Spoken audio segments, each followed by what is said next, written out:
remember when those shits first came out, man. Bitches would be coming up to you like, let me see that iPhone. Let me play with it. Let me stick it up my ass. Put it in my mouth. Suck on it. Then one day, I got tired of all these questions, you know what I'm saying? I let the girl stick the iPhone up her butt. Took the doctors 12 hours to get it out. And you know what? It was still working.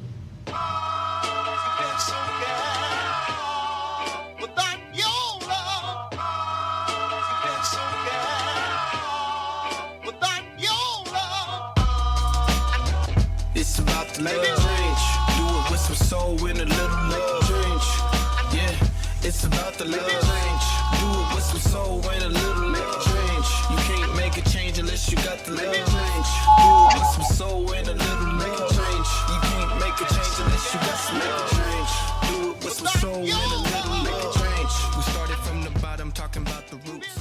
Hey there, friends. Welcome to the Boondocks Podcast, where today we are reviewing Season 3, Episode 15, It's Going Down, which also happens to be the season finale, in which a terror attack near Woodcrest is imminent and domestic terrorist Huey Freeman is the main suspect, with Super Agent Jack Flowers on his tail and Ed and Rummy on the loose.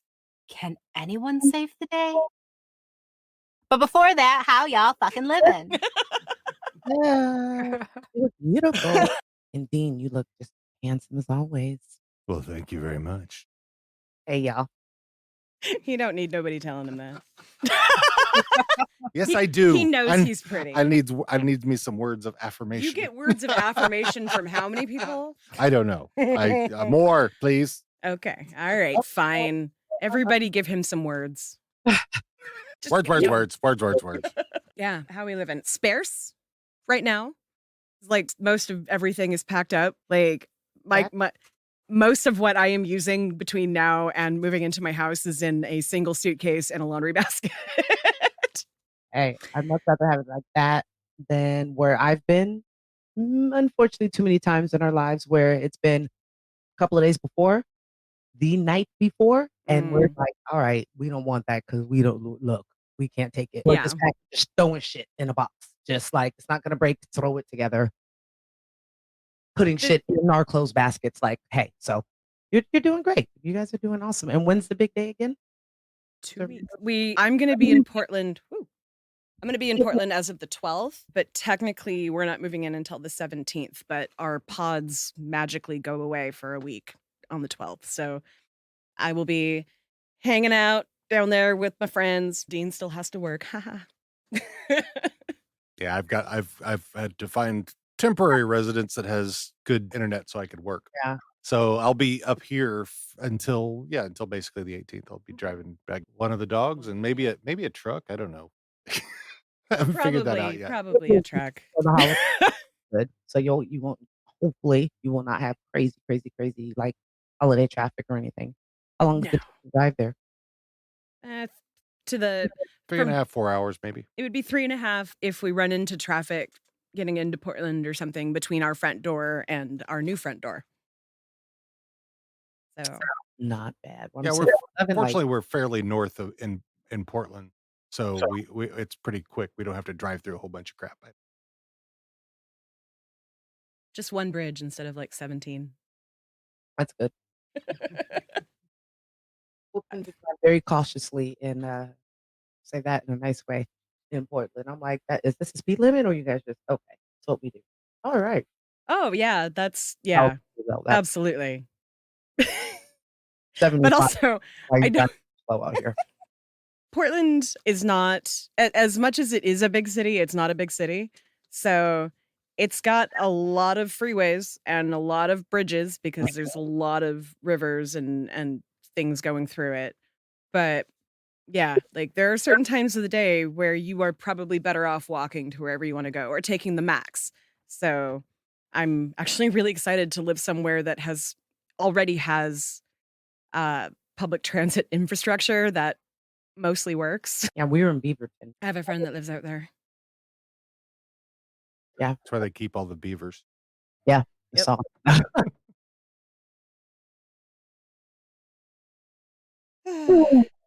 Yeah. All right. So before we get started, since this is a season finale, I would like to say this up front. Oh yeah. I want to give a huge thanks to Drake and Demond Mhm. for joining us when Throughout. Yeah. You guys are Usually fantastic. last minute. Yeah, usually. You guys are fantastic. We really appreciate you. I love you both and hope to have you back on again because, yeah, it was good times. Love you guys.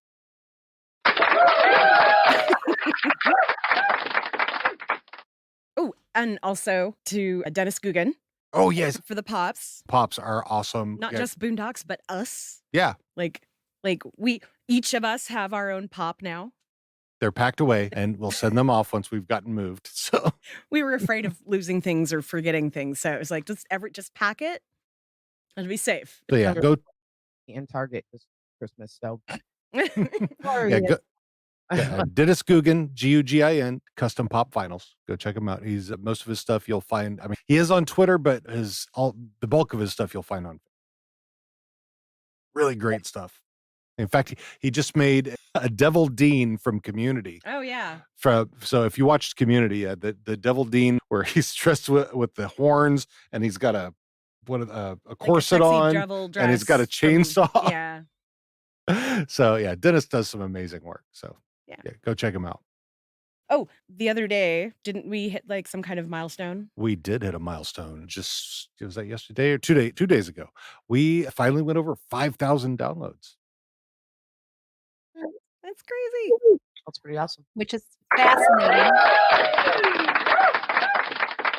because in October we were only at 4,000 downloads. Right? So, damn. So beginning of October to end of November, we've picked up some regular listeners, obviously.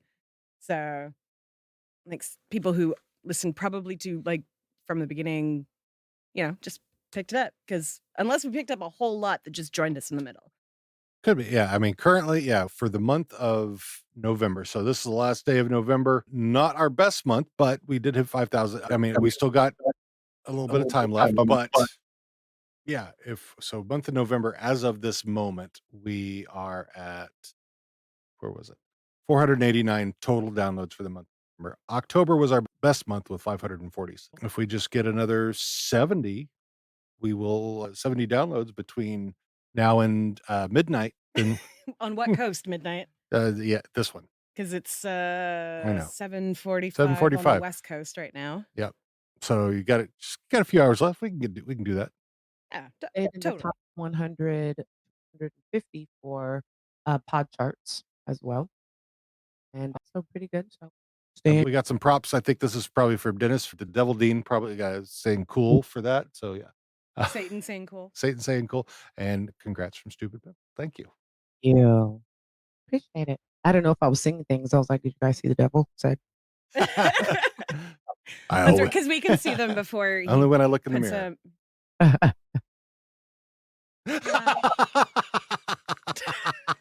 I love being able to see Lindsay.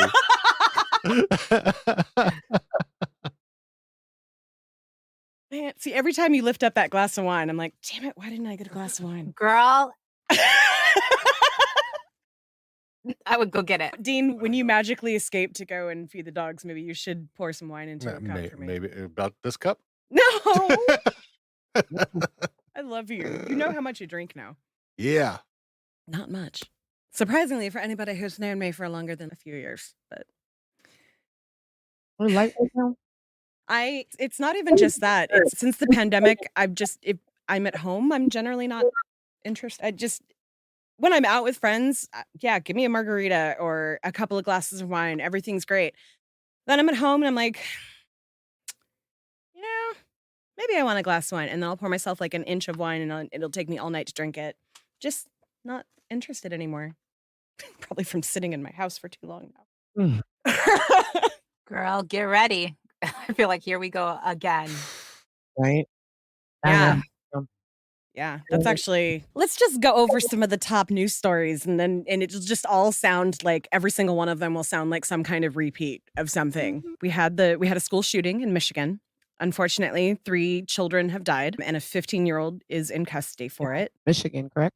Yep, just north of Detroit. Best I can say in situations like this is usually And it's that same thing with what we were talking about psychopaths and serial killers earlier. Somewhere along the line, somebody missed something. And I don't know.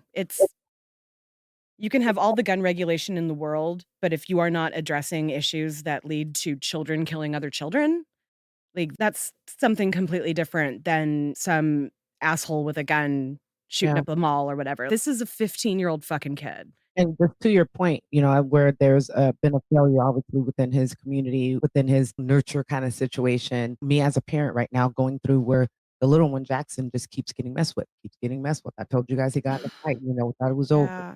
Kid did something today, and I'm just like, why are they so like focused? And for me, I don't think that I have anything to worry about in the event that he would end up doing something. But I don't know about these other little, almost cursed, about these other children. Mhm. Thank you. I mean, I am officially not a teacher. They are little fuckers. Yeah, thank you so much. I love I'm every gonna one go of there and them, cuss usually. them out and then tell their parents to come out so I can cuss them out as well. And then part of me is okay, it's part of being a kid, but it's different now than when we were growing up and parents could just go, it's part of being a kid. Or my mom said, you go and you fight them, and if you don't, you come home and fight me. And that was the gist of it. I can't have we can't really have that same rhetoric or that same mindset anymore. And I feel like it plays to what happened today and what's been happening more consciously or more constantly, and why parents need to be aware. Whoever is the influence in that child's life, you need to be aware of whatever signs there are. Don't take any signs for being minute. Don't take anything for, just being a part of childhood. Nowadays, it can't because of certain situations. These kids are just not even a year, 4 months back into being in school, learning Yeah. on the regular and being back with all these people.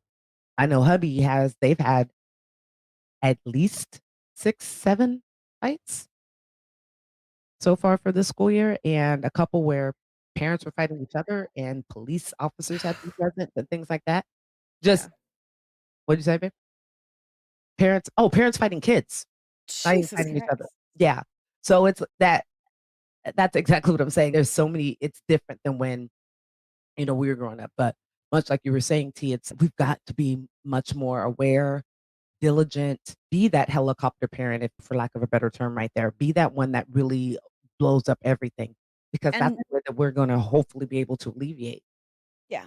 And make mental health a priority in your family, Yeah. not just for you or just for your kid, but like your whole family as a unit, because the closer you are able and the better you are able to communicate with each other, the more likely you're going to know when something is going on, whether it be someone's picking on your kid or your kid is picking on somebody or like whatever. Communication is not just for relationships. It's not just for intimate relationships. It is essential in families because and I feel like this is one of the reasons why there's a lot of issues, especially in the teenage years. We don't know how to communicate with each other. We don't know how to have rational conversations anymore. And I mean like adults to kids, kids with other kids. Most certainly the internet has basically taught an entire generation that you can be an asshole and get away with it. Yeah. And it's sad when I think this is one of the things that I love about podcasting is that we can show as creators and as individuals who have different mindset and different opinions, we can show how that communication, how it should go, how you can still have disagreements, but still come back the same hour, the same 5 minutes, the same week, next week or whatever, and the shit just be rolled off your back like it should, because you're not always going to agree with the other person. You're not always going to agree with who's around you every day, but how you handle it, how you handle that disagreement, how you learn from it, listen, that's huge. Listen. And once you're able to listen, then you're able to disseminate and have the conversation that hopefully conducive to everybody having a positive interaction. Yeah, it's just, it's like you said, we're telling the same things that we were probably talking about a year ago, Oh yeah. 6 months ago. Well, and it's gotten worse too Yeah. for kids. Like being back in school is great, but being back in school does not solve the things that have been traumatizing us, all of us, any age, every person has experienced trauma in the last almost 2 years, no matter what. Some of us have experienced a lot more than others, but everybody has been inside situational trauma for the last almost 2 years. And like, I don't know if mental health is such a hard thing for just everyday people to access. Like for me, when I had the insurance that I no longer have, and when I switched to what I have now and went to my doctor and started talking about the things that my regular doctor was taking care of, because the insurance that I had said that basically I have to exhaust all of these things before I can get more help. Well, one of those things was an actual like medication prescriber for depression, which I've been documented for almost 30 years at this point. And I was still in my general practitioner was monitoring my medication point. Like I got a phone call today. I've been on my new insurance for a month now. I got a phone call today from behavioral health going, hey, let's set up an appointment before you move out of our state. So I spent years trying to get the help that I knew that I needed. And it got to a point where I definitely did not have the help that I needed. And it was evident to everything and like almost led to really bad things. But I'm somebody who luckily has a very strong system behind me between my husband and the rest of my family and my friends who are also family. But not everybody has the ability to take 6 months off of work or to, out of control they must feel. Yeah. You can't get the help that you need. You can go to your doctor and say, I need to go see a ENT, ear, nose, and throat. And maybe the referral will take a week or two, but it'll happen. Right. But when you need to go speak with someone, you have to go through your PCP first. And your PCP has to not want to bog you down with 9,000 different medications instead of doing what needs to be done first, which is getting you to the practitioner that can help right away. So how scary that must be, and how I would imagine that it would feel like you're drowning without any help, like you're just bobbing. You're keeping your head above water. I can imagine how that feels. So in the last year and a half, I had a few friends who chose to no longer fight that. So I get it. I understand that this is a huge problem for everybody. And I know that this conversation started out with a school shooting, but it's kind of just endemic of this country, really. I love that you said it's not about gun control. I love that you said that. That's not the bigger issue. No, it's not. Mental health. But what do they want to point to, and what's going to be pointed to from here in the next 2-3 weeks if they even talk about it? They won't though. The problem is there's going to be another one soon, and nothing's going to happen for anything. They're going to talk about the same thing. Yeah. The specific things that lead to where we are right now, it probably is easier to just ban assault weapons than it would be to actually do the things that need to be done to make society better. And I say this as I am your hardcore leftist, practically commie neighbor. I think fucking Democrats are idiots. I think Republicans are warmongers and sociopaths. But I don't think anybody who's in politics actually, like, they may have started with the intention of changing the world, but all they've done is keep things stagnant. And that's especially true, like, in my lifetime, mental health and education have been cut over and over and over and over and over again from national budgets. Yeah. Starting what, in the 80s?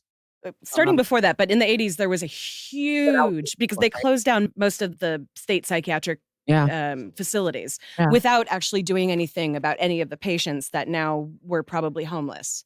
Because back then it used to be that they would say, well, maybe this person needs to go and be not a ward of the state, but go and be in a mental facility. That was something that was a normal diagnosis or a normal treatment plan. Now, it's let them be out there. The shooting today happened in a suburban neighborhood, like a white neighborhood. Yeah, so that mental health, but Well, there are two things so you've got mental health has basically been put onto the shoulders of two different types of people in the community without any kind of change or We lost anything. because Dean dropped, Did you? Yeah, we lost. and yours is on mute. Hold on. Why you do? This is Just live. one moment, This please. is live, everybody. This is live. You're back. Can you hear me again? Or is it the cover? Yeah. You're back now. That's fine. Just You're leave back. the room and do it. It's fine. Like the people who are watching it live probably have no idea that Dean usually routinely leaves the room during podcasting to feed the dogs and stuff like that. So because we Get the cover it so wine. well. Ooh, Yeah. get the wine. Yeah, that's a good point. Go on. Anyway. We have 3-hour episode. What was I saying? Oh, right. So you've got teachers who basically have been given the role of mental health in schools now for the most part, without any training. One of the things that I found most prevalent in special education was how many general education staff did not have any training of any kind in mental health care, or just basically they would take one class or two classes and that would be it. Usually like Psych 101 or child development or something like that. But Ivy's been a teacher for 8 years. And mhm, for 8 years, he has had IEP students. Not saying that that's exactly the same, but a lot of those students have, trauma, mental issues, things like that. He would he went in there with his degree from Davis, guys, which was for pre-law, which is for sociology. Yeah. mhm, And went in, got the job because he did his basic test that he needed to be able to be like a substitute. mhm. Got in class right away, and immediately within I'd say 6 months, if not less, was given students and started being that one who they would go to. Now, because he can handle and he gives structure and he disciplines the children, and so he's able to, I don't want to say kind of, he's able to help the students that way because he is that structure that they need. He is that disciplinary they need, but he's still not trained education Mhm. or anything else other than his hands-on experience that he's had in almost 8 years. And it's exactly what you're saying. He loves what he does and he's dedicated to to these children and to the community, but he's not everybody. And Right. we've seen so many, teachers come in and out because they're not able to handle it, because they're not educated, because they don't have that perseverance and that know-how to be like, you know what, these are just kids. Let's discipline them first, and then we can deal with everything else. But Also to understand how to discipline somebody so that it's not a negative thing, because discipline does not have to be negative. yeah, yep, Discipline is a way to teach. It's a way to understand how your expected behavior is. And as somebody who abhors most behavior theory, because I feel like it's very much based on what bothers other people rather than what's actually going on with the kid. yeah, I think that at its base, what all kids want is what you're saying your husband does, which is awesome. It's that structure. It's that willingness to be that teacher for these kids, even without the education or experience or whatever. That was what basically happened to me and how I figured out that I wanted to work with these kids specifically. They just kind of somehow were drawn to me, and I ended up essentially doing the work of gen ed teachers as a teacher's aide. that's right. So- Yeah, yeah. And like you said, it falls on the shoulders of teachers, and then it falls on Mhm. the shoulders of what you're going to say the second. The police, which it absolutely shouldn't, They're because not again, no mental health training whatsoever. They're not. At That's all. actually a very important case with that at the heart of it. Was settled today in court here in Seattle. A couple years ago, a pregnant mother had a mental health crisis, and within 7 seconds of arriving, no, it's 11 seconds of arriving, she had been shot 7 times by the cops. Something like that. It was very, very quick. And they say that she came at them with a knife and that she was screaming at them and blah, blah, blah. Oh, I think But we this is saw that. also, this is also a woman who had a history of just getting out of abusive relationships. She was in transitional housing at the time that this happened. She'd had multiple mental health crises. She was known to the regular officers in that neighborhood. I do not think that these were regular officers but point being, in this particular case, literally the cops got there, saw this tiny little black woman, decided she was a threat and shot her. Didn't attempt to do any nonviolent de-escalation, didn't attempt to subdue her in any way. And from what I understand, like, I could have done that. Like, I'm trained to de-arm somebody who is smaller than me. And she... What happened using like beanbag bags and, and right. Not even a taser. Yeah. Like, yeah. So, but that was, that was settled today. The estate of Charlene Lyles got $3.5 million from the police department. The cops got 2-day suspension with pay. Oh, yeah.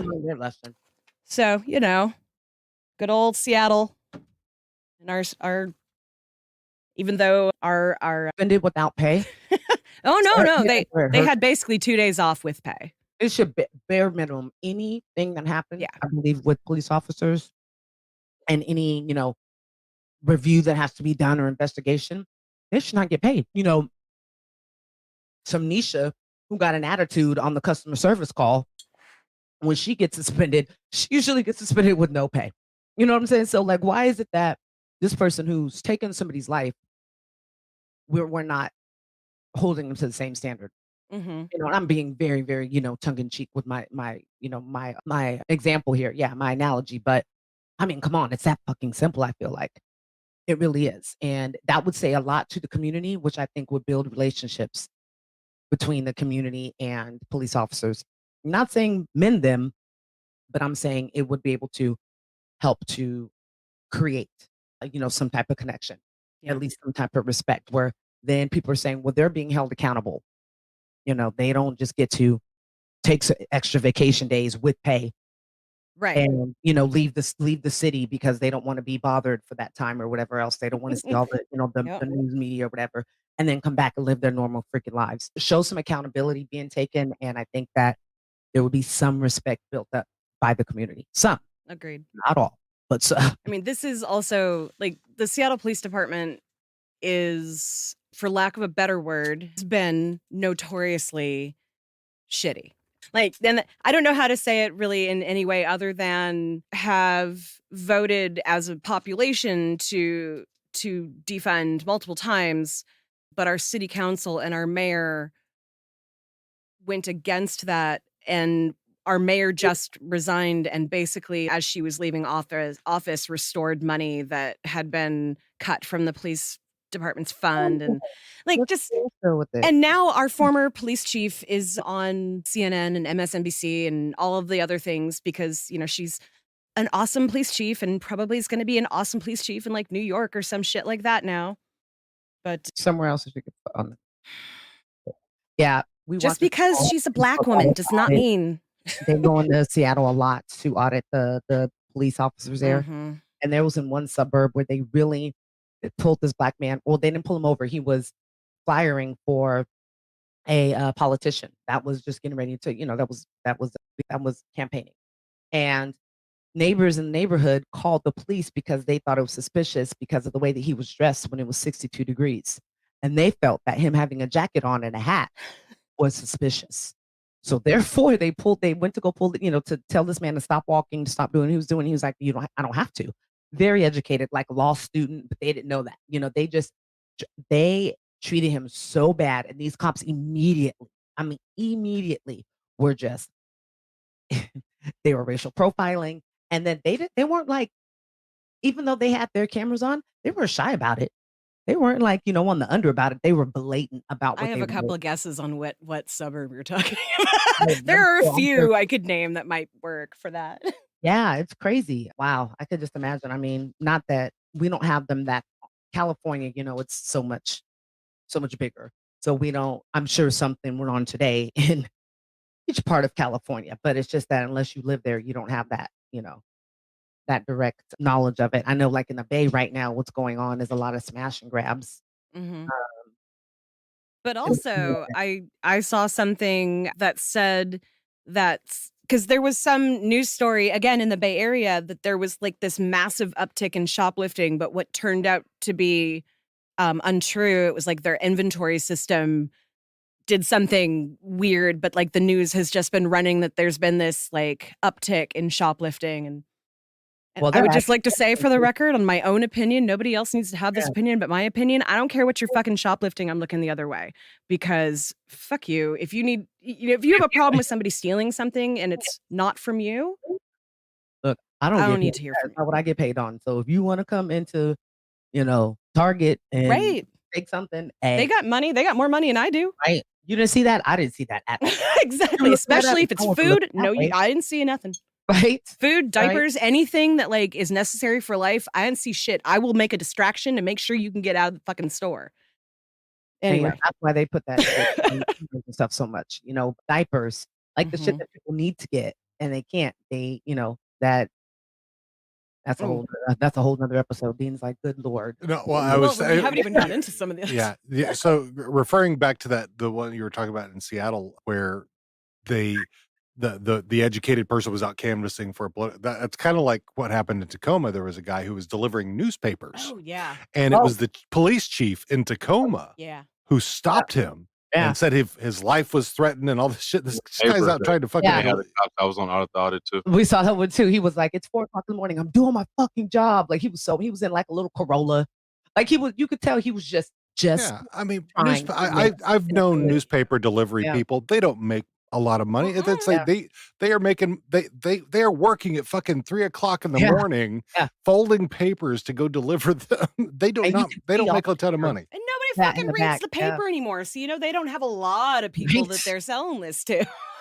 That's what I said. I was like, ooh, he whatever customers he have, they are serious about their paper. So he's trying to Right? get them their papers. Yeah, we did see that one. Yeah. But yeah, there's so many things in the news. Like I feel like I want to touch on a bunch of other stuff, but I don't want to talk about it forever. But just a couple of, we've got the new the Omicron Omicron variant now, which, because 40% of our country thinks that, well, shit, let's do this. 40% of our country believes that the rest of the world doesn't deserve to have it, but they won't take it themselves. Yeah. But anyway. Have you guys had your boosters? Yep. No, Dean has not had third Not yet. yet. I will. I just have to. I've been Okay. too busy, but I will. And I don't really see a lot of people anyway. So Now with this one, it's not like I didn't want to, but I'm like, okay, well, it's even more. I mean, it was just our 6-month mark last month. Our last one. So, but Honestly, if I have to take a shot every 6 months, I will do it. Like, I already take a flu shot every year. I already get booster shots on other things when I need them because that's just how it's been for my entire life. I trust science. here's the thing. yeah, I don't know if you see some of the art. Well, I know you haven't been able to see them lately. I got into an argument with somebody on the Boondocks Twitter. Say When don't you? talk. Well, it depends on which one. So I get on arguments on all of them. But yeah, somebody was telling me I was brainwashed, and I said you misspelled educated. So, Oh, I'm gonna go look that up now. I have we have our other Twitter on the new podcast on our computer, so I will be logging in because I like to see those because you don't back down, and I feel like hell they no. always think that you're about to, and they oh no. and you're like, I have made Dean promise that he will stay alive as long as I'm alive. That is our agreement. Like he's got a death wish a little bit, or rather, have to put more that- like wipe out the crazies. And by crazies, I mean the people his in-laws hang out with. I'm gonna go punish her. Well, hey, I know Lindsay was saying before, like, I don't give a shit. I have to say what I have to say. If you like it, you like it. If not, then I don't know what to tell you. And some people just need to have that dose of either reality or honesty or like slap upside the head knowledge, something. Ooh, Because people that say that you're brainwashed, it's like, really? Or are you the one that brainwashed? Because you're coming to me with this rhetoric that is like straight off of the, the Q, private social media and all that shit. It's a lot. great. Speaking of wanting to hit somebody upside the head, Dr. Oz is running for Senate. Uh, I love seeing his face every time it is said out loud. It's like, okay. I thought it was bad He enough. may as well be called the Wizard of Oz. That's for all the fucking use he is. So Yeah. what's he a doctor of anyway? He's not. Oh, he's not. Well, I know Dr. Phil's not really a doctor.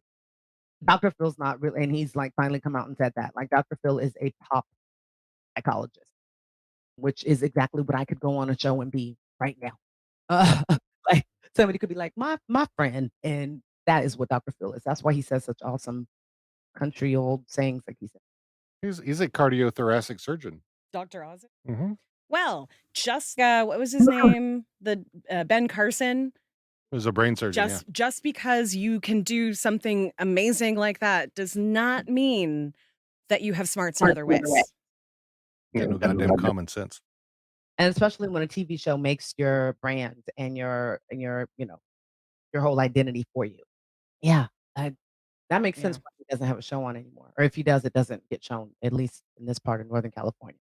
But not when I mean, as far as I know, he's basically like been labeled as a spreader of propaganda. Like he does not have a lot of credibility behind his name, which does not surprise me that he wants to be a politician. Montel Williams and the whole conversation about marijuana and, health and MS and stuff. Like basically they used each other because every time I watched an episode, I was like, you guys are both shut up. How are you guys both supposed to be experts and you're just it's so bullshit right now. And what it was is really just let's see whose balls swing, farther over, or whose balls are heavier in this conversation. Because one episode it would be, Montel, you're right. Oh, you're right. Marijuana is great. And then the other one will be like, well, you know what?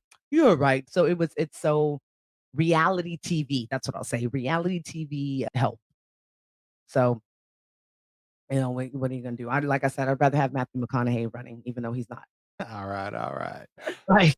Yeah. So Oz, he received his undergraduate degree from in biology from Harvard. Again, so, science doesn't make you. No, I'm not saying. Especially, I think it's because I'm surprised. Yeah. If you're a specialist, but then you're like espousing like natural medicine, you don't actually have the background and training to make anything. So what are you doing? Your job, the thing that you are specifically trained for, that you have this, probably, $10,000. $100,000 degree or more, probably. Let's go with like 500,000 degree. Does not make you an expert in everything. It just makes you an expert in the thing that you studied for 8 years or 10 years or whatever it is to get to that level. Oh yeah. Oh yeah. You're not wrong. I mean, yeah. Like he's hawking all kinds of crazy right weight loss shit. He did apple cider vinegar ridiculous. first, and he came Oh, around my God. and how apple cider vinegar was bad. And I was like, well, which is it, good or bad? Because you were just touting it. You said keep apple cider vinegar next to the water, next to your bed. And when you wake up in the morning, drink that and take a shot of. I completely remember. No. I love apple cider vinegar. I'm one of those, oh my God. I love it. Love the bitterness, love the taste. Give it to me. Me and my son, we're the weirdos in the house. But yeah, so I think his thing was just to make like his daughter, a career, which Yeah. did. He made a career for himself, put more money back in their bank accounts. That's, they were successful at that. Just like Dr. Phil. His wife has her own skincare line, and his son married a Playboy playmate. I don't mind people like doing their hustle and doing their thing. And if you can sell something, but don't pretend that you are anything more than you are and that what you're selling is anything more than you are. And don't it's anytime I hear somebody who is not, let's see, how should I say this? Somebody who's in a position where their popularity is entirely based on something superficial. They're on TV or, they're pretty or whatever. Like Matthew McConaughey running for whatever. There is he has as much experience as Trump did. And therefore, yeah, he absolutely could run for whatever. But I think that's a problem. Oh, for sure. I feel like there should be like a base, you even if you don't even, I wouldn't say that you have to be a college graduate, because at this point, I don't really even think that is necessary, necessarily some kind of like symbol of intelligence. For some people, it's just a symbol that you know how to game the system. Yeah. Especially nowadays. Yeah, right? Yeah. I don't know. I would always put my children on too, but it needs to be something that is actually going to help and not something that is just adding to the shittiness of, of our culture. And as there's a lot of that goes on. Yeah. So, I mean, we could talk about that all day too. I could talk about me and my disdain for Judge Mathis lately. Like, you were There are so many things we could talk about. The black fashion designer that just died. We could talk about Kanye West donating money to God damn it, what was it? Anyway, the Supreme Court's going to look at Roe versus Wade most likely in the next day. Like, there are so many fucking things all happening, but we just don't have time to talk about all of that. Rest in peace to the creative director. Yeah, to Virgil. I someone else and another black man who's decided to go through a very, very serious illness Quietly, in silence, and just where his family knew, and continue to thrive in his creativity and leave us with, leave his mark on this universe and leave us something that we can all look back on. I think that is probably the most brave thing that, that he can do. And just, who played Black Panther. I know his name. Chadwick Boseman. I don't know why. It's the anniversary too, I think. That's crazy. Is it? No, it's something. I thought it was the anniversary of his death. Oh, yeah. Yeah. So just a couple years ago. Yeah. And from cancer, both. Like, wow. Yeah, both of them from cancer. And in their 40s. Hmm? That's scary. I mean, on the other end, I will say I did just watch Kathy Griffin, who I love. Yes. That she is cancer free. Just watched her on Jimmy Kimmel last night. That she's married, she's cancer free. She got married. She was canceled, and I think for a bullshit reason. Oh yeah, totally hilarious to me. And so I have to say, just watch it last night. You don't think Lindsay? I love being able to see Lindsay too. I feel like I feel the energy when we're not on, but just seeing it even makes it even better. I'm happy for her, because when I heard that she had like lung cancer and had never smoked a day in her life, like that was like, oh my gosh. So to know, again, I do know that a lot of it probably had to do with her, her income level. I'm not going to deny that, but just happy to see when we're hearing so many things that are sad of people being taken away by this horrible disease, that there's somebody who, who's able to come out on top. It's like you, Coach Jack Del Rio for the Washington football team just hit his 1-year anniversary for being cancer free. So talked about that on Monday Night Football last night. Props to him, but fuck the Washington football team. And the fans that still do that stupid fucking chant in the stands. That's the Chiefs. They were last night. Oh, were they? I didn't see that. Yeah, there was absolutely, you could hear it. Okay, all right, I believe you. I don't know what it is, but it's that racist, like. Well, yeah, that's what which is what the Chiefs do. Yes, yeah. I know. I have not seen the Cleveland Indians. The Boner Cats do that. Anyway, the Boner Cats. The Boner Cats. Anyway, one of these days we're gonna have to make that one popular again. Boner Cats. Actually, Don got a Boner Cats t-shirt. Yeah. Kicking ass. We don't talk about sports. Woohoo, Warriors! Okay, now. All right. How about let's talk about the Boondocks? Let's talk about the Boondocks. Let's do it. All right. So, season 3, episode 15. This is the final Magruder episode, right? Yes. Until they start it back up again in next year. Whenever they on do HBO Max. I actually, yeah. Anyway, let's. We'll talk about that one in a minute. All right. The episode starts off inside a U.S. military base where a jihadist prisoner named Omar Muhammad is detained. That name. A government agent named Jack Flowers interrogates Omar about the target for a possible terrorist attack. Because Omar keeps refusing, Jack repeatedly kicks him in the testicles. During the last kick, Omar yells out a random place name out of desperation. Woodcrest. So, that was a scene right out of 24. which in this episode is apparently both a TV show and real life, because eventually Ruckus is going to know exactly who this person is and exactly what he's known for. So I just thought that was interesting that this is both a show and a real guy. Also, what would happen if you got kicked in the testicles over and over and over again? Probably puke and pass out, I would imagine. I mean, but I know. Like, would that compound pain, would it get worse every time, or would it like? I don't. I have not. Would been, you have any I feeling have. left? I have not been. I have not been kicked multiple times in the balls. So Anybody out there been kicked multiple times in the balls? Let me know. I mean, Curious minds need to know. Stomp them in the nuts. it doesn't hurt that bad. Don't come on. You guys would be putting on. I mean, I'm sure there are a lot of I know nerve that endings there's in some, there. There's some that people who are into that though. So. there are absolutely people who that is their thing, and cool. Okay. You are like, that sounds like a great Friday night. What are you doing? No king shaming.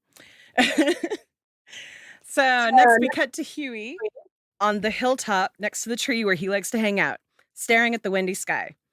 The white shadow has joined him. He commends Huey on retiring, and the reason why I mentioned about this being Magruder's last season is, was Huey quitting Magruder's way of saying, I'm quitting, letting it be known without it being a big deal at the time? I don't know. Was it known at the time that he was? I don't know if it was known, but I think he had a feeling about it. Okay. I don't know all the facts to it, but there's other things that happened in this Obviously, season that kind of led on to that as well. Right. Right. Felt very final. Yeah. This season especially. I wonder if, he just was like, okay, we're ending the show. And then, because I wasn't watching it at the time that it was live. Did the fourth season come out immediately right after? Or did they like, It was this ended in 2010, 2011, and then season 4, I think, was 2014, 15. Okay, so that makes sense then. He probably was just like, and we're done. And the company was like, wait, we still want to make money. Yeah. So, Because wasn't it on like Adult Swim? Yeah, So season 4 went April 21st through June 23rd, 2014. okay. All right. So he tells Huey that it's the right thing to do. He informs Huey that the Central Terrorist Agency, unit, something, are coming after him because they think he's a domestic terrorist. The White Shadow disappears after telling Huey that it's a warning for him. We cut to Ed Wensler III and Gin Rummy walking the streets. There, Ed III talks and boasts about his new iPhone. We heard about it in our opening clip, which was kind of hilarious because before we started, we were talking about the phone thing too. So Rummy says that it can't make a phone call, which was kind of hilarious that they didn't have an app for that. And then they stop in front of Wensler Plaza. Inside, at the front desk, is a security guard named Dan Stuckey, a.k.a. Dan the Security Man. He is called into Rush Limbaugh's show to bash Barack Obama, declaring war against rich people.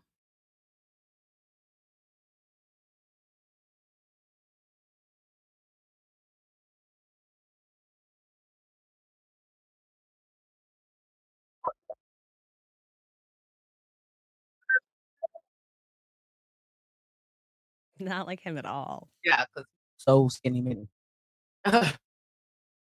That's exactly why I picked the clip, because to me, this was Republican hypocrisy at its finest. Just what they do.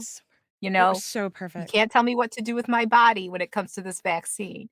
But ladies, you better keep them closed. It's Mhm. ridiculous.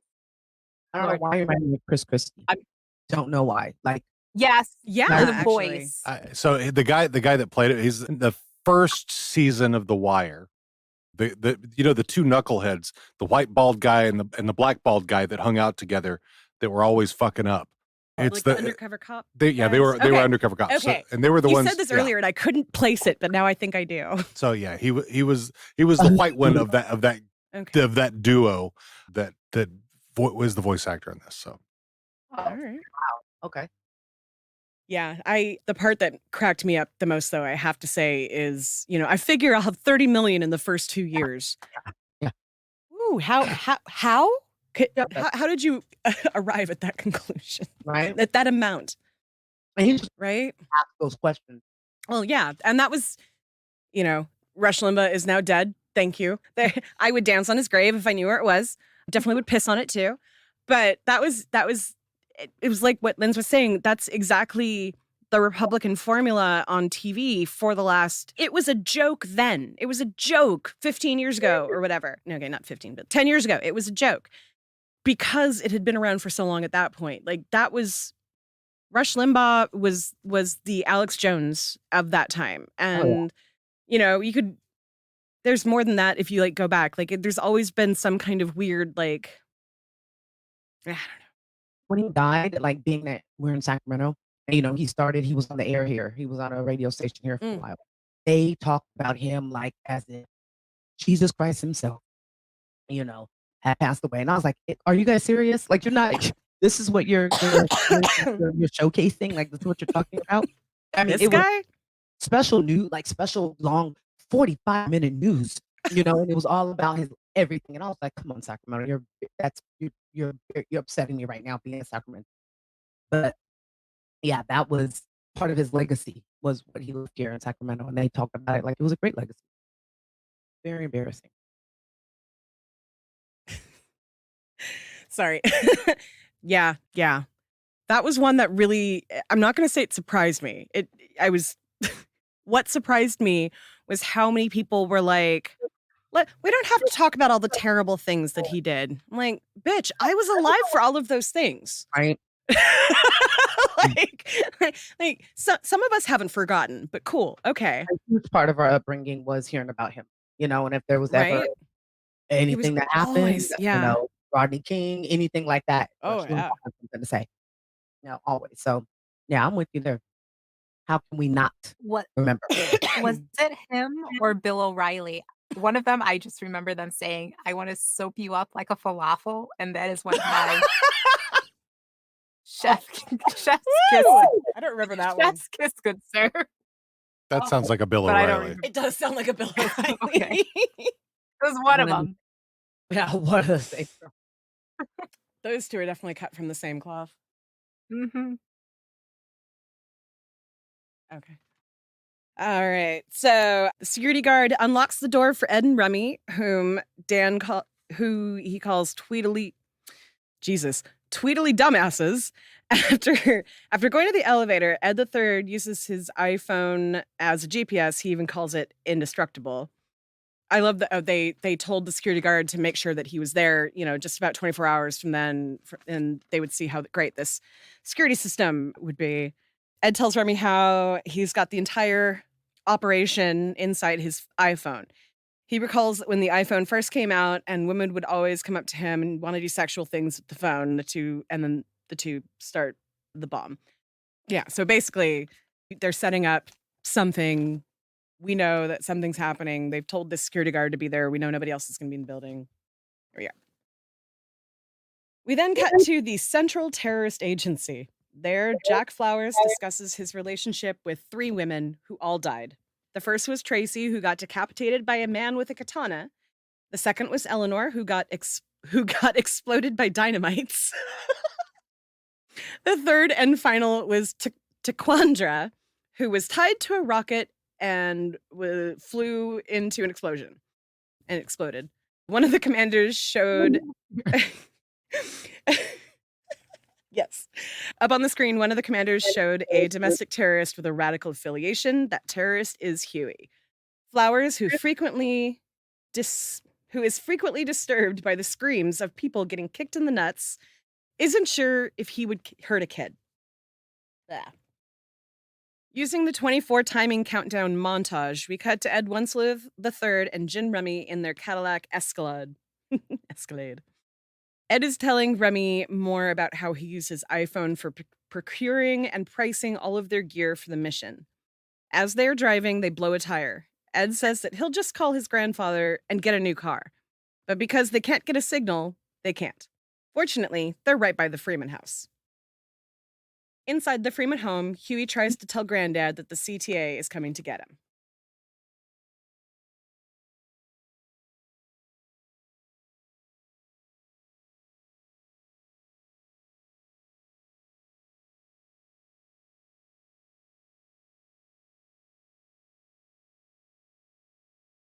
I picked it because it kind of ties into last week's episode, and it also ties into the end of the show and the clip Tiara picked. Here Huey is trying to spit some truth, and Granddad's like, I'm watching My Real Housewives. Fuck off. And we kind of see the effects of like they're always ignoring Huey, the voice of reason, the smart one. But no, ignore it and be distracted by Real Housewives, which also has a lot of political entertainment allegories to our real.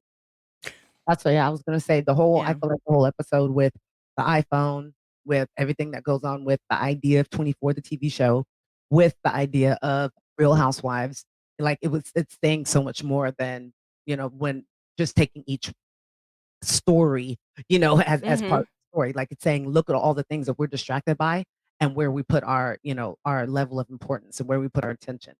But yeah, because look, everybody, especially when around this time, Real Housewives was, come on, between Orange County and then Atlanta, but you couldn't tell. And then they started like Beverly Hills, you couldn't tell anybody.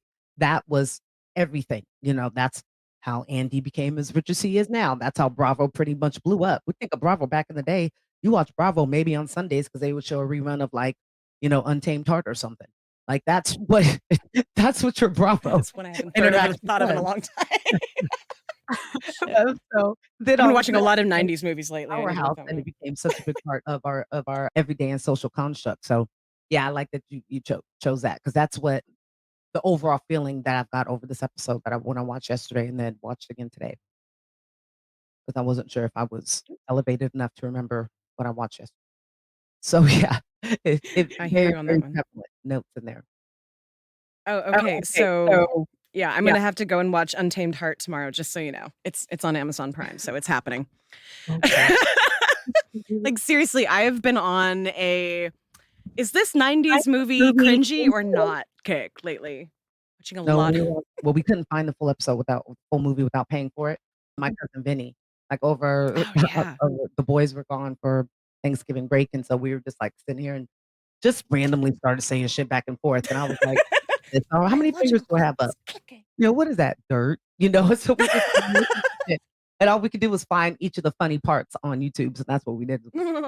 But yeah, I mean, 90s movies are the best. All right. So Granddad doesn't believe it. Moreover, he doesn't want to be bothered while watching The Real Housewives of Compton. While watching, there's a knock at the door. Frustrated, Robert gets up to answer the door and finds Ed and Remy. Next, we see Huey in his room, going on his computer and purchasing train tickets, deleting files, and packing a to-go bag with his katana and at least one book. I think there were a couple of other things, like clothing maybe. Downstairs, Remy is on the phone with Ed Wensler the first. Ed asks if they've made the final delivery yet. Remy tells him that they blew a tire in at the Freeman house. Ed tells them that they need to leave because the CTA is on their way to their house right now. So Ed knows that these people that he is supposedly friends with are about to have a terrorist agency at their front door. Just tells his kid to leave. Remy tells Ed the third that they have to go. Somehow Ed's phone drops into the couch cushions. Ed starts telling Robert about the warehouse thing. Jin, trying to get him to shut up and go, keeps calling Ed's name until he finally catches his attention and they leave. Basically, Ed's trying to tell them, don't go anywhere near downtown. Go uptown. UPTOWN. Uptown. Huey leaves the house with all of his stuff that he brought with him. He eventually sneaks up on Uncle Ruckus, pulls out his sword, and kidnaps him. Cutting back to the Freeman house where Riley and Granddad are passed out while Real Housewives is playing. As they sleep, Flowers' CTA unit breaks into their house trying to find Huey. They only see Riley and Granddad snoring. Wake up somehow. Flowers reports they did not find Huey. However, a CTA member tells him that he bought a train ticket. As the countdown continues, the image zooms in on Huey and Ruckus in the bus. Ruckus tells Huey that he can't wait for what the white man will do to Huey. Flowers and his crewmates who are in the car are catching up on the bus. As Flowers starts shooting at the bus, mainly trying to shoot Ruckus, Huey starts taking over the wheel. Ruckus also pushes on the gas pedal at Huey's insistence. A member starts shooting. Eventually, a crowd of tanks, helicopters, and army men surrounds the bus. I wrote down the thing that really caught my ear there was when Huey was like, "Take your foot off the gas," and they skidded to a stop perfectly just inches away from the tank somehow without hitting the brakes. Riley and Granddad are watching the scene on the news, completely in shock. Next, we cut to the CTA headquarters where Flowers asks Huey if he knows who he is. Huey replies no. 2 policemen throw ruckus in a holding cell. Flowers angrily asks Huey, "Do you want me to kick you in the nuts?" Huey again replies, no. Director Baines then walks in and tells Flowers to stop. When Flowers asks why, Baines says that it's because Huey is innocent. However, during their search of the Freeman residence, they found... This iPhone was found at the Freeman residence, but it belongs to an Ed Wunzler III. Looks like he's the guy we're looking for. We found the attack plans, blueprints, schedule, everything. According to this, the target is Wunzler Plaza. There's something else. A large shipment of unknown materials in a warehouse. It doesn't say anything about what it might be? No, but it's definitely related to today's attack. We all know what it is. Bionuclear anthrax. Because in 24, it's got to be some like major terrible thing. Something completely made up that sounds awful. Right. Bionuclear anthrax. Yeah. That's but even the worse reason than they like say regular anthrax. They would say COVID and, be a few letters down in the Greek alphabet. Bionuclear COVID Omicron edition. Yes. Yeah. I, 4 hours to eradicate.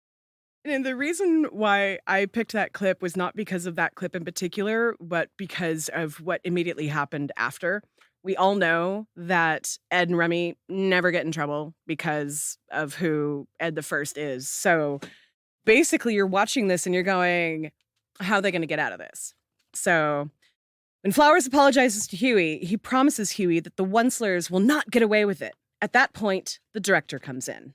Excuse me, everyone. Can I have your attention? I'm afraid we have to abort the mission to arrest Ed III and his grandfather. What? What about the bomb? Sorry, Jack. Turns out some people are above the law. The Wunzlers will not pay for what they did today. You have my word. Good work, everyone. Have a good weekend. And, no going rogue. So we have, they're not going to get away with it, too. I guess some people get to get away with it. Which, yeah, exactly. Privilege is strong. Like, Honest. right. Like that's exactly the kind of different system for them versus us that people are just starting to acknowledge is actually the truth.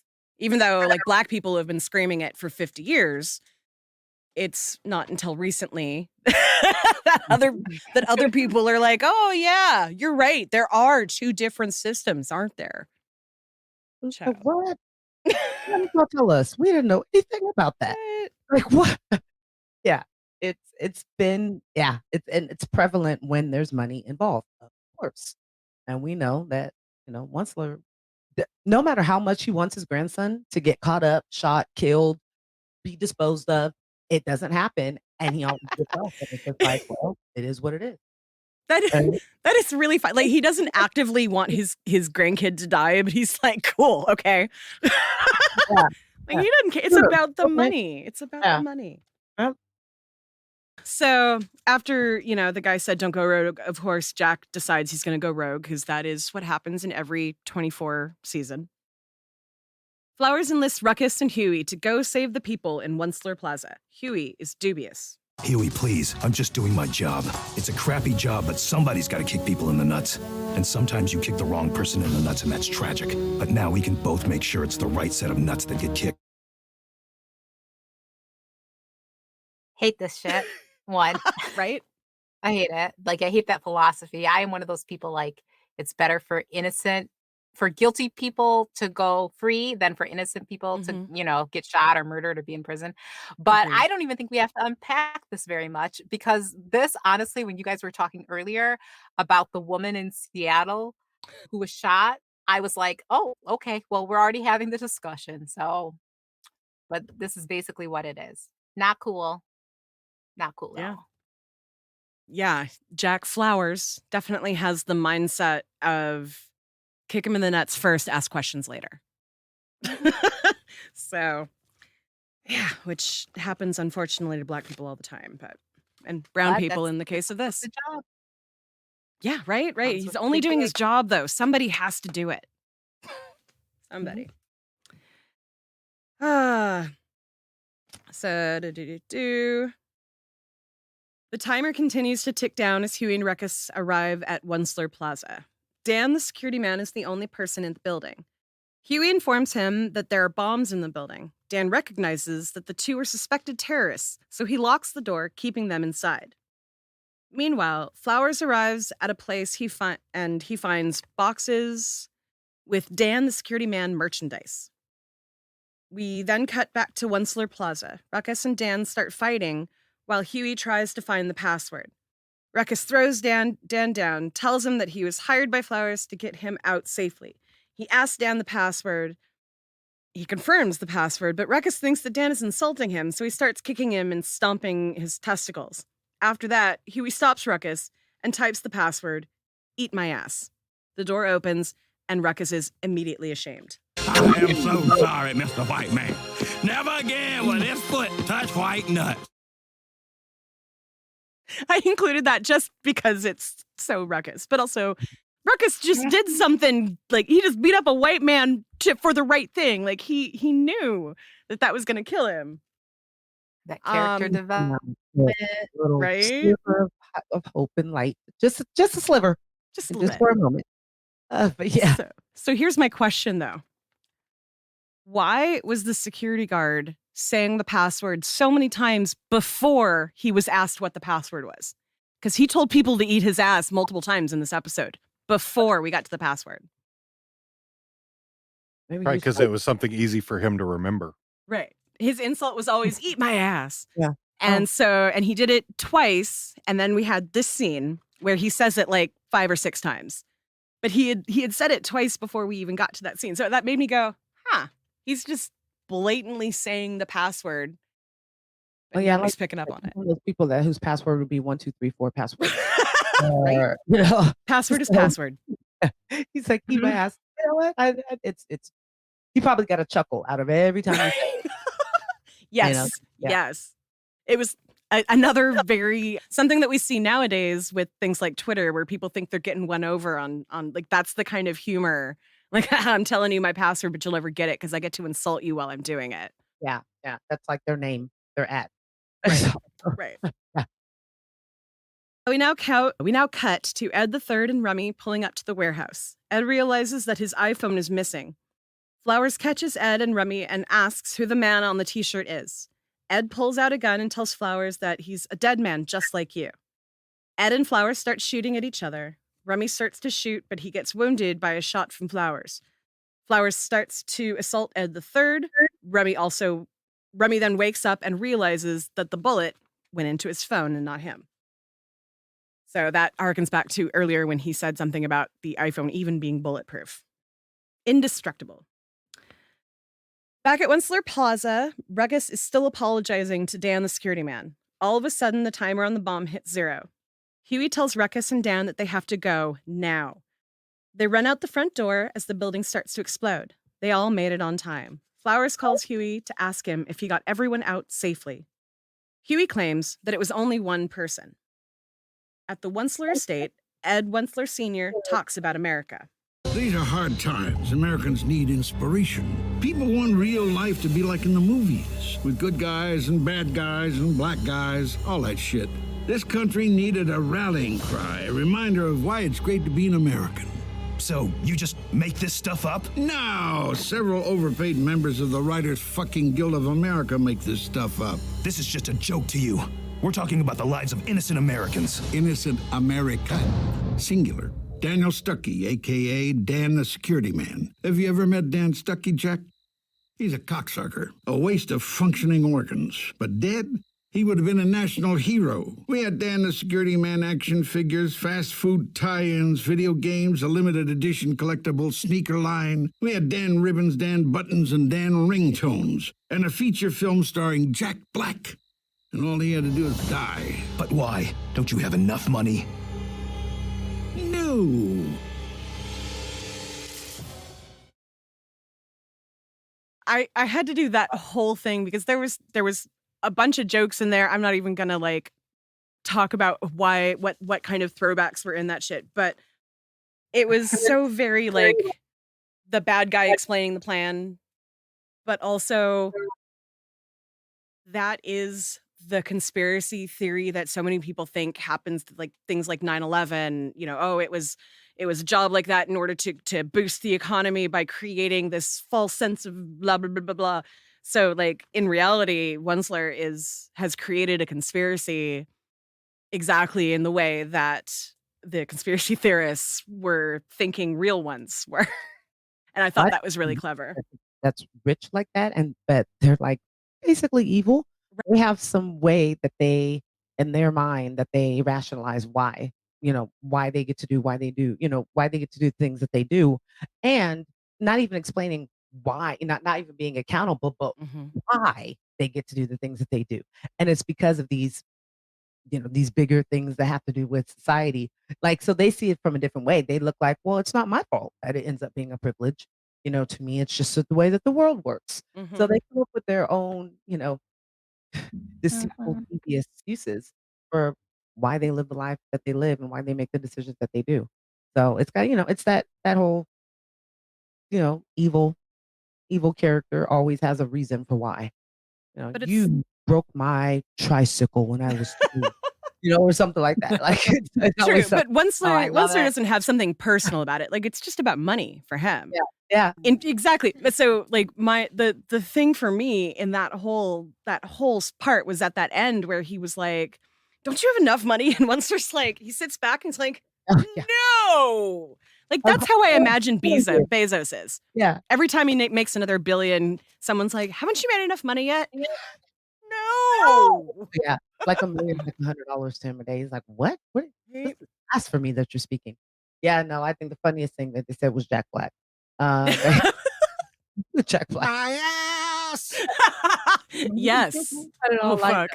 I mean, but that's true. I think that's the way that Hollywood, and the way that if they can look at it from how many streams of income can we make out of it, that's what they do, and I do believe that. I may be a little bit of a conspiracy theorist, but I do think that things are planned like that, to fatten the pockets of some.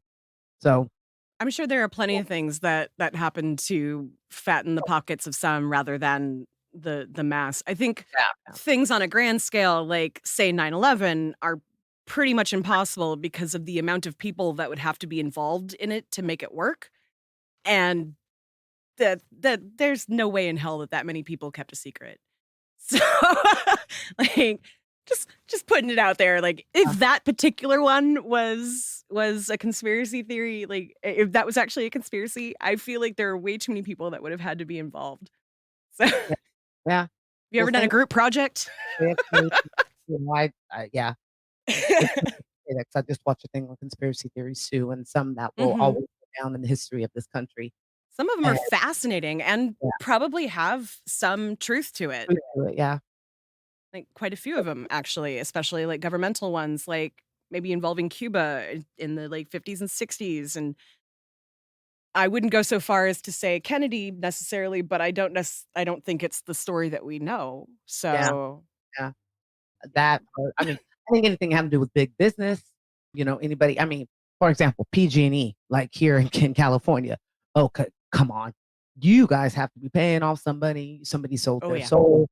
Somebody. It's a horrible, horrible, electric service. And it's blown up and been responsible for the decimation of whole towns and lives and lots of cancer and pollution and lawsuits everywhere. Yeah. So I think the first time I ever heard about PG&E was, well, being a not Californian, was Aaron Brockovich. Oh yeah, I think that was probably a light was really, because that was one of the many lawsuits that they had to deal with. It just swept under the rug though. All right, so Flowers pulls out his gun to arrest Ed Sr., but gets a phone call. It's the president. First of all, I want to congratulate you on the fine work you've done today. But Mr. President, this man has conspired to... Yes, sir. Yes, Mr. President. You can let yourselves out. Such smugness. One, I love the shady tone. Love it. But to me, what's really funny about this clip is like we're kind of full circle from season 3, episode 1, when Obama gets elected and we do dick riding Obama and all of that, and how Riley's like, Obama ain't no nigga. And we kind of had these conversations about Obama's not for the people. And they commented on it as well in the chicken flu episode. But here again, we see Obama's not for the people. That kind of He's still a running fucking commentary. politician. Yeah. Yeah. It's that I think Obama, honestly, in hindsight, for a lot of people, that was when a lot of us became disenfranchised, disenchanted with politics in general. Like, that was the last politician. Like, you made us hope for something. You made us think that something, was actually going to happen. And then it was just the same shit, different day. But Joe, he had a social presence, between Michelle being loved. Like, he was just... He was a good role model. Absolutely. And he said, both of us have wives that are just undoubtedly much more popular and loved than we are. Him saying him and Jay-Z and Beyonce, and I'm like, anybody loves Jay-Z more than with that hair that's on top of his head right now. Like, come on. Anybody loves Beyonce more. You always got to bring that and it was so worse. Basquiat it was so hair. worse when I watched it the other day. I was like, you're It's looking more like Basquiat now. Oh, it actually looks like Basquiat now. I would love when it all comes together. When we get to the final result, I will be so happy. But he's not that far from it. If you've seen Basquiat, like that's what his hair looks like. I don't know if it's that or like trying to be more like, African king, like really get back to roots and some real like dreads. I'm thinking it's a little combination of both. It's probably like rich people dreads. It looks just like Basquiat though. Yeah, it looks like. Anywho, Obama had a social, kind of image that was loved, and everybody loved him, and loved how smooth he was. I mean, I'm not gonna lie. I was like, look at my president. Whenever he comes walking out, I miss the days when I felt not inspired necessarily, but at least confident that somebody competent was in the position. Yeah. Like, Biden, I think, is doing as good a job as he possibly can, considering what the last 4 years were.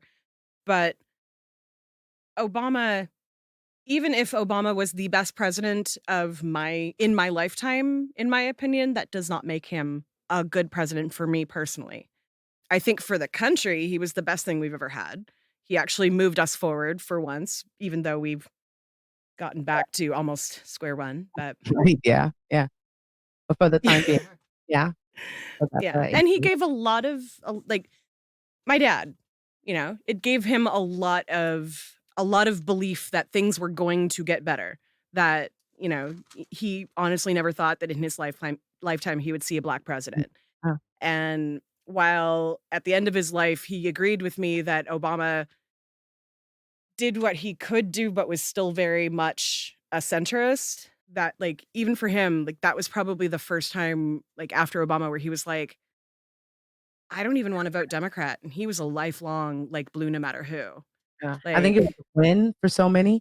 And it was also a time for you to really all of a sudden maybe look at your affiliation and why you voted the way you voted. And, I think it allowed some people a lot of just inter thought, inter reflection to be like, well, am I doing what I was taught to do because of my parents? Or is this what's best for me as an adult going forward?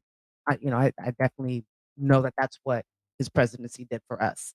So, I still love to see him though. I'm like, all right, there's Barack. I talk about him with my homie. Like we were at dinner the other day. In my classroom, we had a picture of Uncle Barry, and that's what we called him. We called him Uncle Barry. I call Michelle Shelly. Like we are that's the girlfriends. I'm like, look at Shelly, look at her. I mean, the daughters, you didn't have as many scandals as I would say the twins. The last other children, like major children that were in the spotlight. But I think they rebelled. They were like, look, I'm gonna do what I'm gonna do, and I don't care who says anything. Like I think Jenna and what was the other name? Jenna and Barbara wasn't Barbara, it Barbara? Yeah, named they, after her mom. especially Jenna. She was like, "I'm gonna go to college and be in college. Okay? And I'm gonna do what I'm gonna do." But you didn't. I think it was just the image that they created that allowed him to have overall success and appreciation by everybody, but by most, I'll say. There But was a lot of things. And I think honestly, him and Jimmy Carter, the thing that made them so great was the lack of controversy, the lack of terrible things that they did. yeah, Almost every other president, you could name something from their administration. Like Obama put fucking kids in cages, though. Like that's where that all started. So I will say that Jimmy Carter, better president. The, right the only there. the only thing the only thing they could ever even try to come up with for Carter TNC. Oh, Carter. was his brother. Yes. They even made a fucking beer called Billy Beer, because Billy Carter, and he was apparently he'd been pulled over for drunk driving a number of times. Back then, you didn't get put in jail for it. And so, yeah, he was known for drinking a lot of beer. And so somebody came up with a Billy beer. That was the only thing they could even remotely get. Other than making fun of him for being a peanut farmer. Yeah, and he gave that up to become. Yeah, he Right. gave up his farm. His Yeah. farm to become president, unlike, other people. Like He also to this day, and he's in his like fucking 90s or something, he's still building houses for Habitat for Humanity. Yeah. And Oh, yeah. he's ancient. Him and his wife, they are still alive, still together, and still building houses for Habitat for Humanity when they are physically able to. awesome. So That's Yeah. fantastic. yeah. So, but anyway, let's see. Outside the Onceler estate, Flowers approaches Huey. Huey, you did a good thing today. You saved a man's life. They don't win until you give up.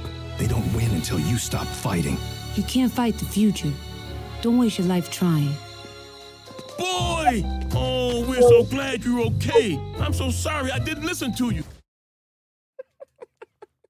So that very last line was very poignant to me as far as, Magruder knowing that this was his last, or this kind of being his final curtain call, or so he thought. You can't fight the future. I thought like that just kind of wrapped everything up. And I remember hubby going, "Wait, is this the final episode of the season?" He's all, it sounded very final. And he was just kind of listening to it as he was writing his paper. So he was like, it just sounded very final. And that's him Yeah. just kind of listening and, getting just bits and pieces. Yeah, that's what I was saying in the beginning with when Huey or when White Shadow is like, "So I hear you're retiring," and that's a good show. Like, I just saw that as being Magruder saying, "I'm out. I'm done. Yeah. I can't do anything that's going to make these bitches happy. So I'm just going to end it here, where I'm happy and still have control." Yeah. I'm tired of fighting pretty much. Like I've given my last fight. Yeah. Yeah. When we get him Now- home the show, we'll be able to ask him. If I could find him. This is not where I was going to take it at all. But you're hearing your conversations, though, it takes me back to like earlier when we were talking about canceling people. And I said, like when they canceled Kathy Griffin, no one can fucking cancel you, okay? Unless you allow them to cancel you. All right. As a motherfucker who they tried to blacklist, I'm still here, killing the game. No one can fucking do it. No one can do it to you. I'm sorry. I don't care who you are. Yes, in this case, they can take your TV show away from you and all this kind of shit. But I mean, and granted, we live in a different time now. But if Magruder took his ass on YouTube and did like live readings of his new Boondocks episodes, now what? Yeah. Now what, motherfucker? People are still going to tune in. So anyone out there getting canceled, although a lot of you fucking deserve it, but anyone out there getting canceled, you're only as canceled as you allow yourself to be. One, two, though, it's the whole like you can't fight the future thing. Like me and my mommy have had this conversation many, many times because when I was a person suffering from depression, that's what she'd always tell me. Like, you're too concerned with like saving the future, bitch. That's not your thing. Go sit down, go live a good life and enjoy, all the privileges you have been lucky to be granted. But y'all, you can fucking fight the future. You just got to be creative about it. Just like I was saying with Magruder, do live readings of your episodes. Like for the election, I was online talking with other ultra left people the other day saying like, yo, why don't we organize ourselves outside of the two-party system and inject people who represent us into the two-party system? I know I'm about to get myself on a bunch of fucking lists, but y'all, this has been in my head for years. You can fight this shit. Just get creative. Yeah. Especially now. I love what you say. It's nothing more than facts. Look at how many content creators or creators have the ability to tell their story now versus 2014. And especially those that are people of color. So, I feel like like I said, he's just a genius man. Either he is just a magician, a sorcerer, a psych, something. And so I feel like he is probably just sitting back and waiting for that perfect time for him to pounce and to do exactly just that. Aaron McGandalf. McGandalf the Black. Exactly. And Gandalf the Obsidian. Sorry. Sorry. We can't. We really shouldn't nerd on this show. Huey would nerd.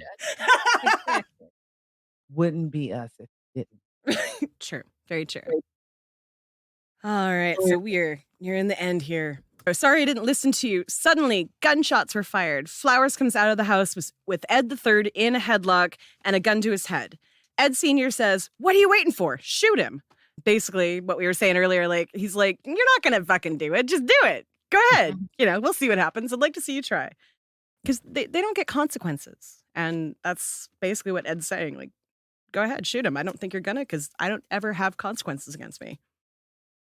Flowers takes off with Ed as gunfire goes off all around. Granddad shares his thoughts. Man, Huey, you were really right this time. You said it was going to happen, and it happened. Imagine all the problems we could avoid if we ever started listening to you. Oh, well. Oh, well. Oh, Dad. The end. Everything. Oh. And that last line is basically like the moral of the whole show. If you just listen to Huey. Just listen to Aaron. Just listen to Aaron. Yep. Oh. Hell. Yeah, because that's a number of times where basically, they mention listening to Huey. So Should have just happened with the flu. All that. Like you guys didn't listen. He had a whole plan. He had books for you guys. He had, Yeah, this season it was over and over again. Like it was sprinkled through the whole series, but this season definitely. I wonder if in the new one, if you just won't give a shit and is just so laid back and it's like, I don't know what to do. I don't have an opinion. That probably would not be the case. But wouldn't that just be crazy if like that really were his vibe for 2 or 3 episodes where he was just completely laid back, nonchalant, and didn't give a shit, wasn't an activist, didn't have anything to stand on or believe in. And then something major happened that triggered it. Things happen all around him and everyone expects him to react, but he doesn't react until it's like something with Jasmine, maybe. Yeah, I was about to say, Jasmine's got to get sick or get injured by something. She'd be accused of cultural appropriation and her and he has to stand up for her. And he has to defend the light-skinned white girl. No, the light-skinned white girl always gets defended in everything. Deep down. And now, you don't know where their love is. Maybe she comes back to college, like she went to Spelman or something like that and came back. I hope that the new series is like not just them at that age now. I hope it's 15 years later and Huey's poet laureate and Riley's something like, I don't know, a stuntman. I think what I think would be hilarious. I mean, if they got older, basically seeing roles reversed. Finally Riley comes to his senses and matures, and like Huey is just fully given up, become a complete stoner, and doesn't give a fuck about anything. He's like, dude, I just want to smoke weed and play my PlayStation. Like Riley's a teacher in the future. Yeah, totally. And somebody says, "Can a nigga borrow a fry?" That was the greatest. I can put him in the borrow what? Yeah, you don't give it back? Yeah, that would be funny. Aaron, you listening? Just let us know. All you gotta do is just comment if you're watching right now. Blink, do a little emoji. So we have a comment like South Park post-COVID. I haven't watched it yet, actually, but I've heard that they did the whole. I have no idea. I don't even pay any attention to South Park stuff, so I don't know. It's on Paramount Plus only. Well, that's why we haven't seen it yet. Now that we have that, might have to. We started it and it was so fucking funny. I fell asleep though, but I was literally laughing out loud, which I usually don't do. Yeah, I know. Hey, you were able to stay awake through this though. We're proud of you. Well, the lights are on and in my face. The camera's on, you know. Yeah, normally it's dark. I have to keep it dark in here. That only happened once. No, we were all worried. They were like, "Oh, is she okay?" Lindsay hasn't said anything in like 40 minutes. Yeah, I was medicated. I Yes, haven't been taking Xanax anymore. I gave it up. Give it up. For Probably a Lent. good idea. No, I just said fuck it. You know. Well, I don't. Was there anything else in this episode that y'all wanted to touch on? Oh no, it's crazy that it's the last episode. Yeah. Guys, that's crazy.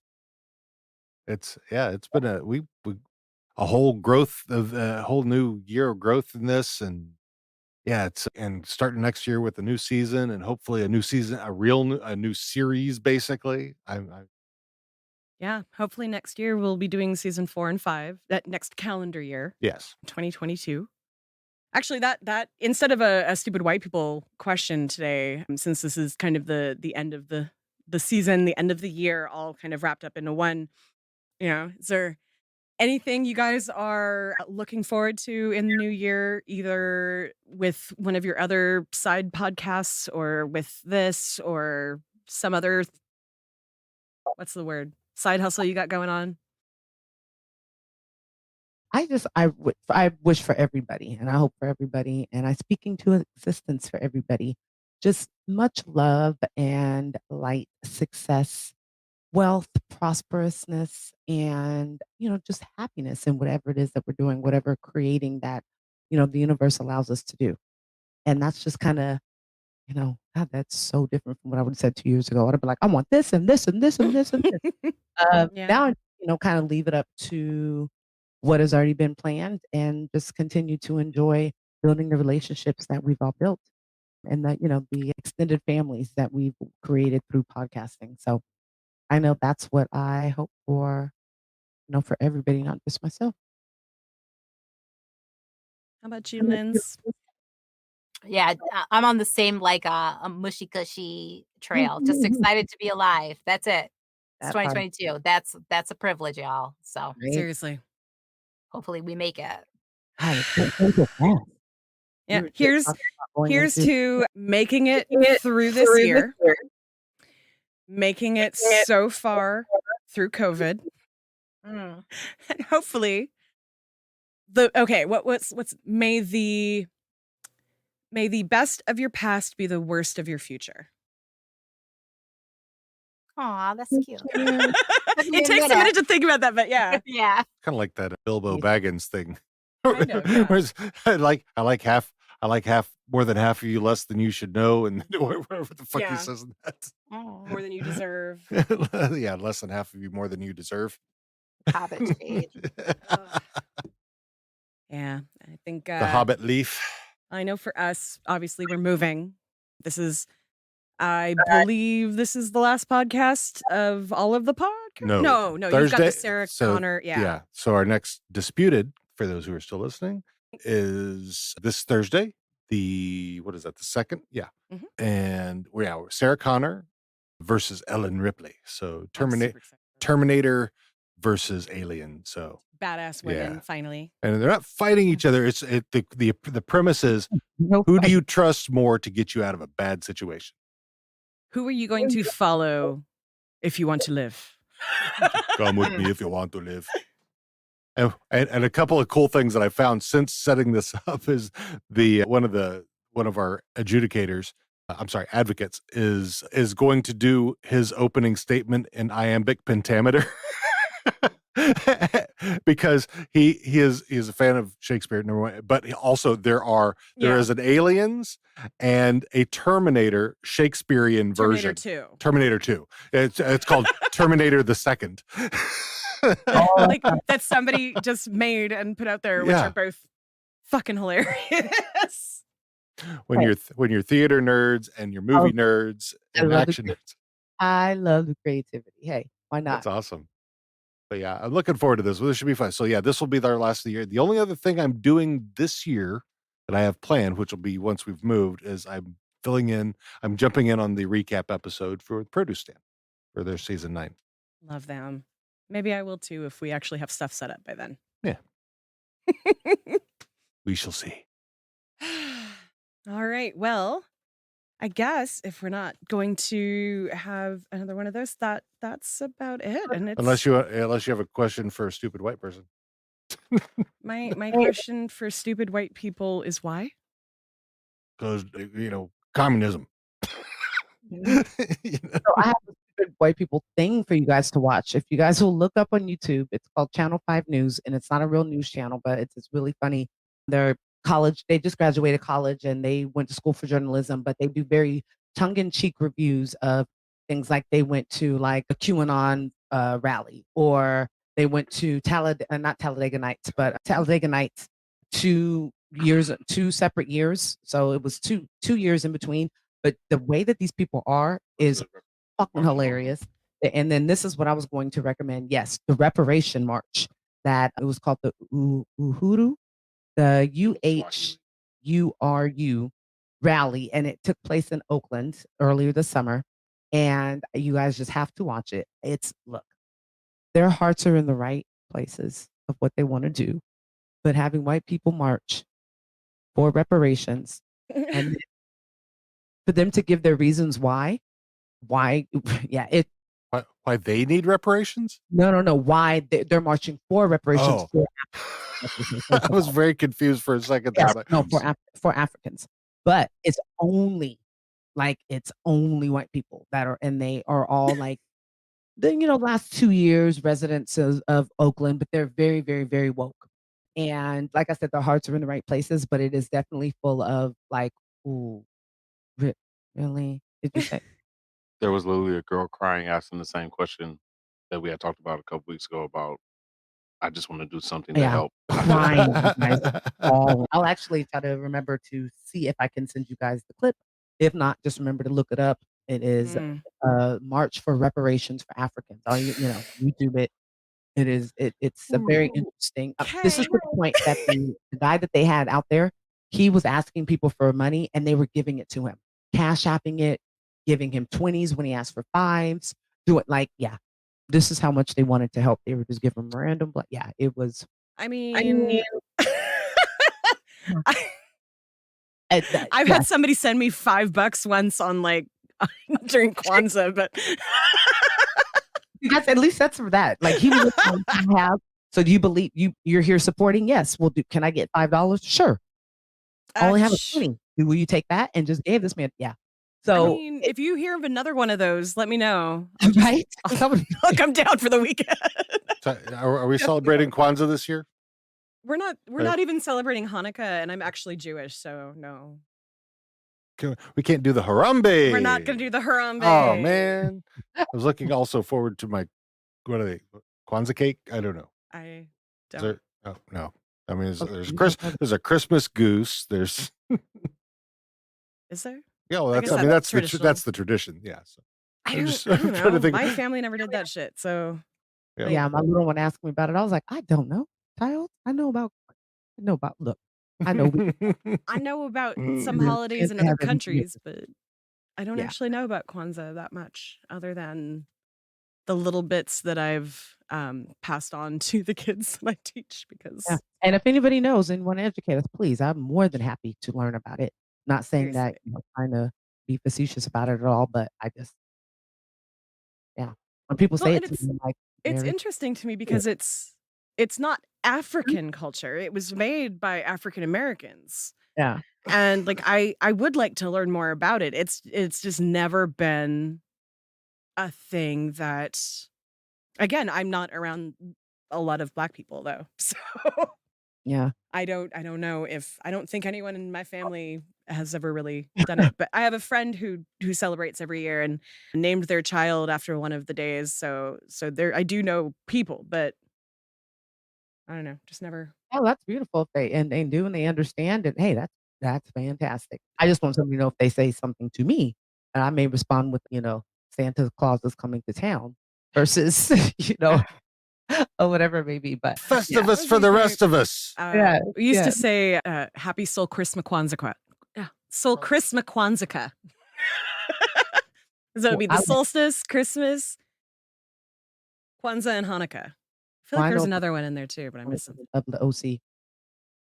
Aw. Remember when Christmas. we made up that holiday? Christmas? Yeah. Oh, so great.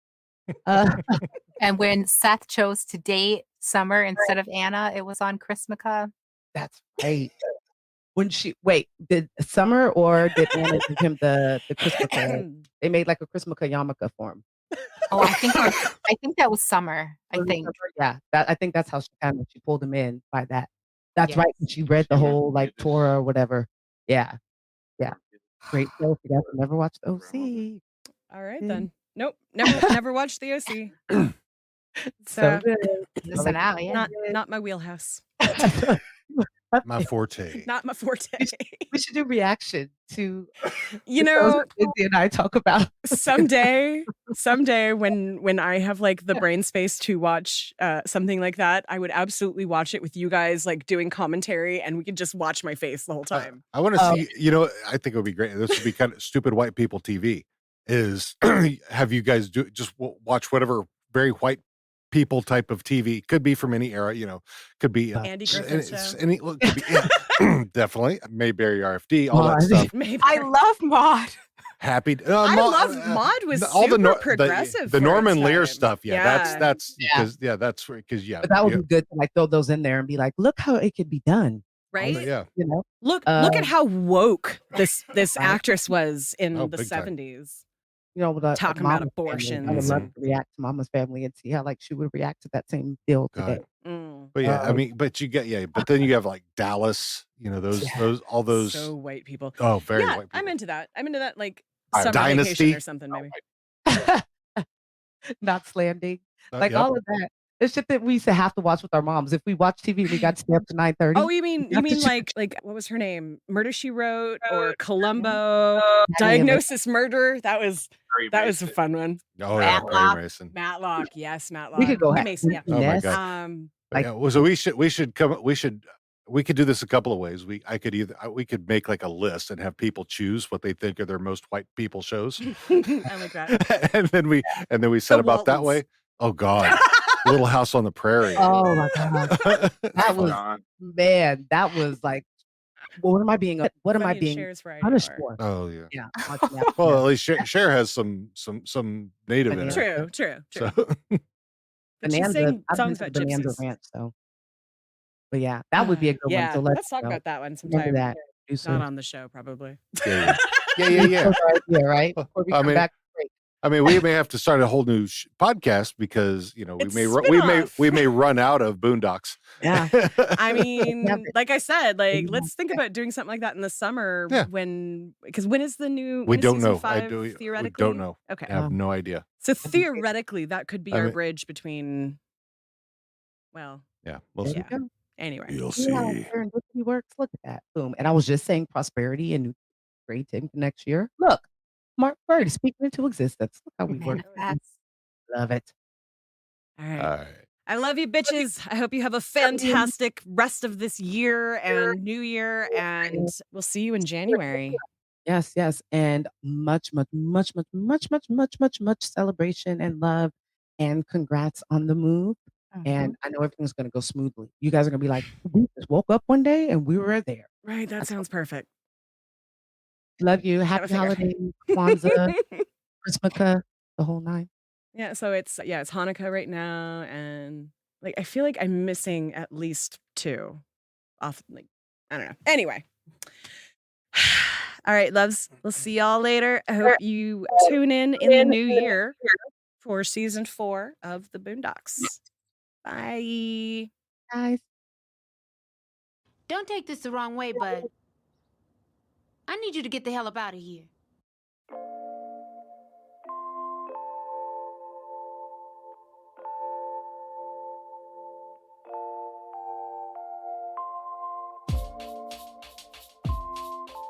Hey, fam. Thanks for joining us again as we make our way through the trials and tribulations of the Freeman family. We're going to be taking a short break until after the new year, but stay tuned because we'll be bringing you the fans' most favorite season, Season 4. Want to know where to find us on the social medias or where to subscribe to the podcast? Just head right over to www.theboondockspod.com/links. Have a stupid white people question you want to leave us? Email us at host@theboondockspod.com or leave us a voicemail at 760-933-8636. That's 760-we-3-undo. Shout out to the artists who've created our intro and outro tunes. Our intro is #Make a Change by KIRK. You can find them on Spotify, iTunes, and Tidal. Our outro is Good Times by Audio Binger. You can find them on freemusicarchive.org and YouTube.